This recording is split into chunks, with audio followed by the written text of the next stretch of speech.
Ayan. Bago tayo umalis. Pudra bago tayo umuwi. Let's make Tagalog WOTD. What's our Tagalog WOTD? What's our Tagalog WOTD?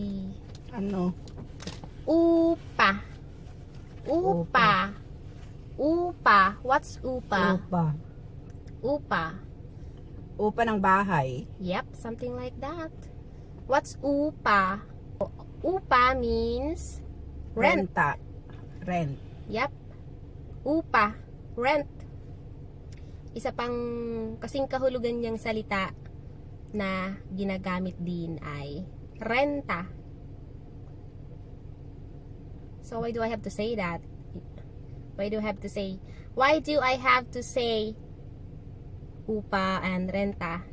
Wala lang.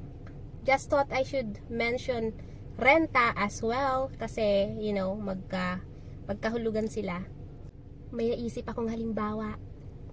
Magkano ang upa mo kada buwan? Magkano ang upa mo kada buwan? Translate mo, Mudra. Go, Mudra. How much is your rent per month?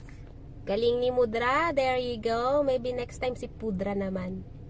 Oh, that's all for our quick Tagalog WOTD. Upa. Upa. Umuupa kami ng bahay. Example. Wala akong bayad sa upa. Babush! Oh, that's all for our quick Tagalog WOTD. Let's go home na.